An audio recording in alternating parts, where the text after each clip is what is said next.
అనేక సందర్భాల్లో మత్స్యకారులకి ఈ రాష్ట్ర ప్రభుత్వం ఎప్పుడు అండగా ఉంటుంది. రాష్ట్ర ప్రభుత్వం ఎప్పుడు మత్స్యకారుల పక్షమే, మంచిదే కాదని ఎవరన్నారు? మీరు మత్స్యకారుల పక్షం వహించమనే కదా మేమందరం కూడా గత కొద్ది రోజులుగా మిమ్మల్ని కోరుకుంటుండేది, వేడుకుంటుండేది, ప్రాధేయపడుతుండేది, బ్రతిమాలుతుండేది, బామాలతుండేది. మీరు నాయన మత్స్యకారులకు అన్యాయం చేయవాకండి, మత్స్యకారుల పక్షాన నిలబడండి అని చెప్పని అడిగితే మేము మత్స్యకారుల పక్షమే అని చెప్పి వ్యవహారం చూస్తుంటే మాటలు ఫుల్ చేష్టలు నీళ్ళు అన్నట్టుగా అర్థమైపోయింది.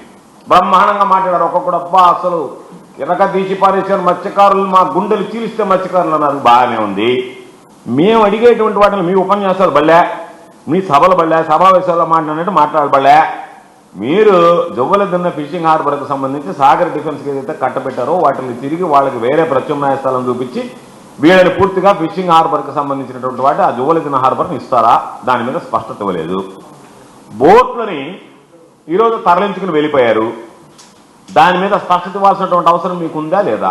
ఆ రెండు విషయాలు చెప్పండి అంటే ఆ రెండు విషయాలు చెప్పకుండా మిగతా అన్ని విషయాలు మాట్లాడుతున్నారు. మేము అడిగేది ఇది మా దగ్గర ఉన్నటువంటి ఆధారం. ఇదిగో ఎఫ్ఐఆర్లు, ప్రభుత్వం ఎఫ్ఐఆర్ కట్టింది. ఇదిగో బిట్రగుంట పోలీస్ స్టేషన్లో ఇది ఒక ఎఫ్ఐఆర్.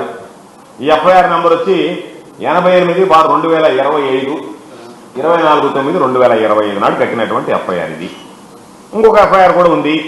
ఏమని? కావలి రూరల్ పోలీస్ స్టేషన్లో 196/2025. దీని డేట్ వచ్చి 16/10/2025.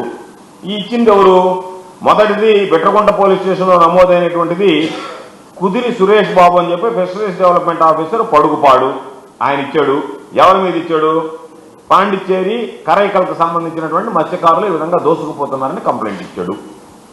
ఇక్కడ ఇంకొకటి అక్టోబర్లో ఇచ్చారు. ఇది 16వ తేదీ. వడిత బంగ్లా పాలైతే దాన్ని తిరిగి స్వాధీనం చేసుకుంటాం, వాళ్ళని పంపిస్తాం, ఎంతటి వాళ్ళని ఉపేక్షించదు లేదని చెప్పి మరలా ఇంకొక ఎఫ్ఐఆర్ కడతారు. అంటే దొంగతనం చేసినటువంటి వాడు ఒక ఎఫ్ఐఆర్, మళ్ళీ దొంగతనం జరిగింది కాబట్టి ఒక ఎఫ్ఐఆర్.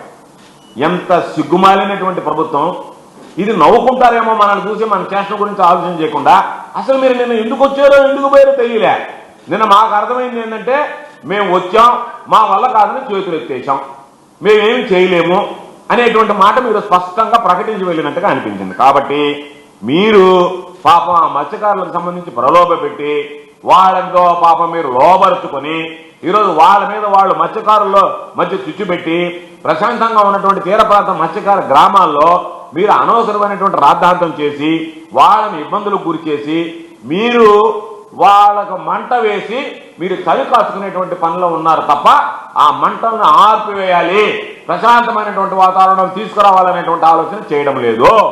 కాబట్టి బోట్ల విషయంలో మేము మరలా చెప్పేది, వైఎస్ఆర్ కాంగ్రెస్ పార్టీ మత్స్యకారులతో నిలబడి మత్స్యకారుల ఆలోచన ఏదైతే ఉందో, వాళ్ళు ఏదైతే కోరుకుంటున్నారో, జువ్వలదిన్న ఫిషింగ్ హార్బర్ నుంచి బోట్లు ఏదైతే అపహరణకు గురయ్యాయో దాని వెనక పోలీసుల హస్తం, తెలుగుదేశం పార్టీ నేతల హస్తం ఉంది అని చెప్పని అనుమానిస్తున్నారు. వాస్తవాలు కూడా. కాబట్టి వాటి మీద మీరు వెంటనే బృందాలను పంపించి వాటిని సీజ్ చేసి మరలా తీసుకొచ్చి యథాస్థానంలో జువ్వలదిన్న ఫిషింగ్ హార్బర్లో పెట్టి మాట్లాడండి. మీరు పెట్టిన తర్వాత మేము ఈ చర్యలు తీసుకున్నామని చెప్పి మీ బుద్ధాలు మీరు తట్టుకుంటే ఇబ్బంది లేదు. కానీ ఈ రోజు ఏమీ లేకుండానే ఒక ఆయన అబ్బా ఈయన బ్రహ్మాండమైన చెప్తున్నాడు. ఆయన బ్రహ్మాండం మనకి దేనికి? ఈయన సర్టిఫికేట్ పక్కన ఈయన మంత్రి, ఈయన కమిషనరు, ఆయన ఐజీ గారు. దేనికి అందరా దొంగతనం చేసిపోతే చూసుకోవడానికా? మీ కళ్ళ ముందే దొంగతనం జరుగుతూ ఉంటే